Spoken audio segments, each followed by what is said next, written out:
आइए एक और कैश का स्टॉक है और वो है India bulls real estate. 99 half 100 रुपए के आसपास ट्रेड करता हुआ दिख रहा है। यहाँ पर खरीदारी करने की राय है और बहुत ही छोटा सा स्टॉप लॉस लगाना है 97 का और ये स्टॉप लॉस लगाकर तेजी करनी है। रियल एस्टेट स्टॉक्स में तेजी का फिर से माहौल बनता हुआ दिख रहा है। सेक्टोरल रोटेशन जो होता हुआ दिख रहा है वो आपके सामने, और दिल्ली वाले सारे डीएलएफ के पीछे पड़े हैं, तो हमने कहा कि मुंबई की तरफ से भी बराबर आपके साथ में कंधे से कंधा मिलाकर चलना जरूरी है। आईबुल रियल एस्टेट एक अच्छी तेजी के लिए तैयार होता हुआ दिख रहा है और हमें लगता है इवेंचुअली 120-125 रुपए तक जाने की तैयारी में। मैं बता दूं ऑलरेडी आपको पता ही कि प्रमोटर्स इसके बदल चुके हैं, प्राइवेट इक्विटी फंड्स के हाथों में अब इसकी कमान आ चुकी है। तो जाहिर सी बात है कि चेंज ऑफ मैनेजमेंट, और कभी भी आप इस कंपनी का नाम भी बाद में बदलते हुए देखेंगे तो उसके बाद जो प्रोस्पेक्टस कंपनी के लिए बदलेंगे और हो सकता है आगे चलते हुए कुछ और कॉर्पोरेट डेवलपमेंट भी होते हुए दिखे। उस लिहाज से हमें ये पसंद है इंडिया बुल्स रियल एस्टेट। 104, 107 ये दो छोटे टारगेट रखिए आजकल के लिए। उसके बाद मीडियम टारगेट होगा आपका 110 का, लेकिन इवेंचुअली 120 से 125 रुपए तक के टारगेट पोजिशनली बाजार के मूड माहौल के साथ आपको रखना जरूरी है। तो इंडिया बुल्स रियल एस्टेट है ये एक बेहतरीन स्टॉक जो आपके लिए तेजी करने के लिए तैयार होता दिख रहा है। और इस बीच कुणाल जी भी मुझे मैसेज कर रहे हैं। कुणाल जी ने भी कोई एक पैटर्न लगता है इंडिया बुल्स रियल एस्टेट में ढूंढा है। कुणाल जी कौन सा पैटर्न बनाया है इसमें बताइए जरा। अरे जी देखिए, जब ये अभी हम डीएलएफ की बात कर रहे थे तभी भी मैंने कहा था कि इंडिया बुल्स रियल एस्टेट के चार्ट पर भी बड़ा शानदार और बिल्कुल अनिल जी बिल्कुल कॉपी बुक जो भी विद्यार्थी हैं टेक्निकल एनालिसिस के उनको चाहिए कि चार्ट खोल करके देखें। आपको इसमें एक शानदार राउंडिंग बॉटम पैटर्न दिखाई पड़ेगा और बंसल जी का तो विशेष स्नेह है इस पैटर्न से। तो अनिल जी देखिए, पैटर्न के बनने के बाद 120, 125 के स्तर आएंगे, ये तो बिल्कुल तय है। दीपांशु, यहाँ पर पेंट स्टॉक्स में काफी अच्छा रनअप नजर आ रहा है, जिस तरीके से यहाँ पर आउट परफॉर्मेंस है। कैश सेगमेंट्स में से एक्सो नोबल में वैसी अभी तक मूवमेंट नहीं हुई है, पर जिस तरीके से ये स्ट्रक्चर है हाल फिलहाल में ही इसने एक अच्छा रिबाउंड दिखाया है अराउंड 2200 के सपोर्ट के आसपास से। एंड जिस तरीके से ये स्ट्रक्चर है, इसका जो अपर बाउंड है इस पर्टिकुलर रेंज का वो लगभग अराउंड 2450 के आसपास है।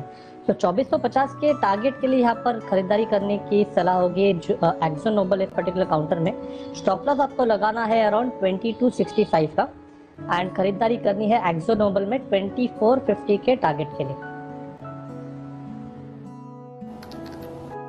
ओके, तो ये है एक्सो नोबल जहां पर खरीदारी करने की राय सचिन जी की तरफ से। हीरो या जीरो ऑप्शन खरीदारी करने की राय दे रहा हूँ मैं, वो दे रहा हूँ अदानी एंटरप्राइजेज में, क्योंकि आजकल हमारे एक्सपर्ट थोड़े हीरो या जीरो के मामले में ठंडे हो गए, तो मुझे लगा चलो मैं ही जोश दिलाता हूँ। तो आपको कल की एक्सपायरी वाला, कल जो ये मंथली एक्सपायरी हो रही है उसका at the money call option जो है 1320 वाला 16 रुपए के आसपास, 16-17 रुपए के आसपास होगा, 16 रुपए के आसपास ये खरीदना है।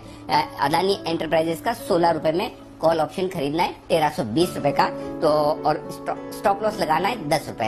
हीरो या जीरो मतलब, लेकिन फिर भी हम स्टॉप लॉस रखेंगे 10 रुपए का, क्योंकि स्टॉक बड़ा वोलेटाइल रहता है। तो यानी कि 6 रुपए की मैक्सिमम आपकी रिस्क है। और एक्सपायरी के पहले कुछ शॉर्ट कवरिंग, कुछ खरीदारी अगर होती है, स्टॉक आज जिस तरह से निचले स्तरों से करेक्शन पूरा करके ऊपर आया है, ऐसा लगता है कि थोड़ा एक्शन दिखाने को तैयार है। इसमें वागले साहब की एक्सपर्टाइज की भी अभी जरूरत पड़ेगी और मैं जय से भी पूछूंगा। जय ऑप्शन के नतीजे आते हुए दिख रहे हैं वी गार्ड के, और ये काउंटर कल भी काफी एक्टिव था, अभी भी देखें नतीजों के बाद रिएक्ट कर रहा है, 4% ऊपर है। 68 करोड़ का मुनाफा आते हुए दिखा है जहां तक वी गार्ड का सवाल है। नतीजे आपकी स्क्रीन पर आ रहे हैं, ढेरों मिड कैप नतीजे आते हुए दिख रहे हैं इस समय बाजार की तरफ से, उसमें वी गार्ड भी इस लिस्ट में शामिल है।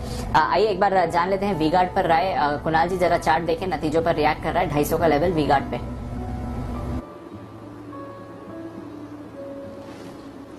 देखिए चार्ट अच्छा है दीपांशु, स्टॉक में कंसोलिडेशन पूरा हुआ है। लॉन्गर टर्म चार्ट पर भी काफी अच्छा है, कंसोलिडेशन चल रहा है। मेरी राय में देखिए एक ब्रेकआउट आता हुआ दिख रहा है। अगर आज ये स्टॉक 248 के ऊपर क्लोज दे देता है, अभी देखिए 250 के आसपास 249 पे चल रहा है, अगर ये 248 के ऊपर आज क्लोज देता है तो मेरी राय में एक पोजिशनल बेसिस पर बाय करके जाना चाहिए और इस स्टॉक में फिर आपको 260 रुपए तक के लेवल्स देखने को मिलेंगे। आइडेंटिफाई करते हुए दिख रहे थे, जिसमें इंडियन हॉलीडे जो इंडियन होटल्स है उसके साथ हमने शुरुआत की थी।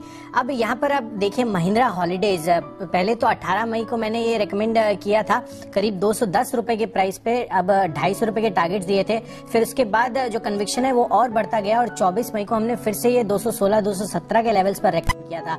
अब देखिए आज के सत्र में इसने 280 का लक्ष्य जो है अचीव कर लिया है। तो कहीं ना कहीं कुछ तो हो रहा है और जो ट्रिगर्स है वो मैं अब आपके सामने रखता हूं कि ये हमारे रेडार, हमारे फोकस लिस्ट में क्यों था। सबसे पहले आप देखिए जो वैक्सीनेशन पासपोर्ट की बात हो रही है यूएस में, तो वहां से अगर ये चीज पास हो जाती है तो जो इंटरनेशनल ट्रैवलर्स हैं उनको काफी बड़ा कॉन्फिडेंस मिलता हुआ नजर आएगा। साथ ही अगर जो इंडिया में tourism further open borders open up होती हैं तो यहाँ पर इनके लिए भी काफी ज्यादा पॉजिटिविटी बन सकती है। अब इसकी एक और खास बात भी है महिंद्रा हॉलीडेज की। आप देखिए इनके 80% से ज्यादा जो रिजॉर्ट्स है वो बड़े शहरों के आसपास है। तो अभी जिस तरह की स्थिति बनी हुई है, जब भी स्टेट वाइड जो लॉकडाउन रिस्ट्रिक्शंस लगाए गए हैं वो रिमूव होते हुए दिखेंगे और एक रिवेंज ट्रैवल वाली जो फील है, तमाम जो जितने भी लोग अभी अपने वर्क फ्रॉम होम कर रहे हैं और घरों पर बैठे हैं, वहां पर उनको जो घूमना फिरना होगा और जो वेकेशन ओनरशिप का कॉन्सेप्ट है महिंद्रा हॉलीडेज का, 1996 से ऑलरेडी ये कंपनी कारगर है और 2.5 लाख से ज्यादा इनके वेकेशन ओनरशिप मेंबर्स हैं। तो यहाँ पर इनके जो रिजॉर्ट्स हैं वहां पर ऑक्यूपेंसी बहुत बढ़िया बढ़ सकती है और ऑलरेडी आप Q4 में देखिए करीब 85% से ज्यादा इन्होंने ऑक्यूपेंसी रेट करी थी, which is almost close to pre pandemic levels. Book करना चाहिए या फिर और मोमेंटम यहाँ से बढ़ते हुए दिखेगा? दीप डेफिनेटली इंट्राडे ट्रेडर्स हो कि शॉर्ट टर्म ट्रेडर्स हो, देन डेफिनेटली बहुत ही अच्छा एक मूव देखने मिला। मतलब 245 से लेके 280 तक आज ही देखने मिला। 15 to 20% आज अपर सर्किट भी लग गई थी। तो जो short term traders, intraday traders वगैरह रहते हैं वो तो प्रॉफिट बुक कर ही सकते हैं, बट जो पोजिशनल ट्रेडर्स है, आई मीन टू से कि 3 months to 6 months है एटलीस्ट मीडियम टर्म पर्सपेक्टिव, तो मुझे ऐसा लग रहा है कि दीप 250 एक बहुत ही इंपॉर्टेंट लेवल है जो यहाँ से 20 रुपए नीचे, जब तक वो होल्ड कर रहा है यहाँ पे और भी अच्छे लेवल्स हमें देखने मिल सकते हैं। इनफैक्ट मैंने तो टारगेट 310 से 320 की रेंज का दिया है। इसके चार्ट्स आप कर लीजिए तैयार। क्या ये स्टॉक 1000 की तरफ बढ़ने की तैयारी कर रहा है? स्टॉक है जस्ट डायल। जस्ट डायल में जो बड़ा और बड़े भारी भरकम वॉल्यूम के साथ आते हुए दिख रहा है, क्या इसमें कुछ बड़ा कमाल होता दिख रहा है? होता दिख रहा है तो अगले साल फिर मेरी शिकायत भी है आपसे, मिस कैसे कर दिया आपको? आजकल तो आप कैश मार्केट के स्टॉक भी देखने लगे हो। अगले साल बताएं पहले आप। अनिल जी मिस तो कर दिया, लेकिन अभी भी मिस नहीं हुआ है, अभी भी बाय कर सकते हैं। 860 871 का भले 9% ऊपर है, 20 रुपए का आप स्टॉप लॉस रखिए। 20 रुपए का स्टॉप लॉस, 915 920 का टारगेट। तो ट्रेड सेटअप तो मेरा अभी भी बन रहा है। मुझे यहाँ से भी 50 से 60 रुपए दिख रहे हैं। 20 रुपए के रिस्क, 60 रुपए का रिवॉर्ड, 1 से 2 दिन का टाइम।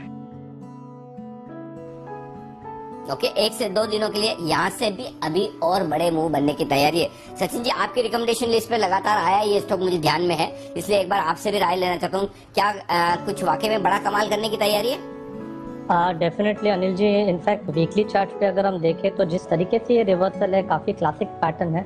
ऑलरेडी उसने एक ब्रेकआउट दिया है। इनफैक्ट मैं भी अराउंड 840 लेवल के लिए रुका था, बट जिस इंटेंसिटी से इसने मूवमेंट दी है मुझे लग रहा है वो ब्रेकआउट अच्छी तरह एस्टेब्लिश हुआ है। एंड जिस तरीके से स्ट्रक्चर है मुझे लग रहा है वापस एक रिबाउंड होना चाहिए 940 के जोन में। सो डेफिनेटली यहाँ पर खरीदारी करनी चाहिए। स्टॉप लॉस थोड़ा सा लंबा होगा। इनफैक्ट 840 के आसपास जो ब्रेकआउट हुआ था तो 822 के आसपास का मैं भी स्विंग स्टॉप लॉस देख रहा था, बट मुझे लग रहा है थोड़ा सा लंबा होगा स्टॉप लॉस, बट जरूर खरीदारी करनी है 940 के टारगेट के लिए।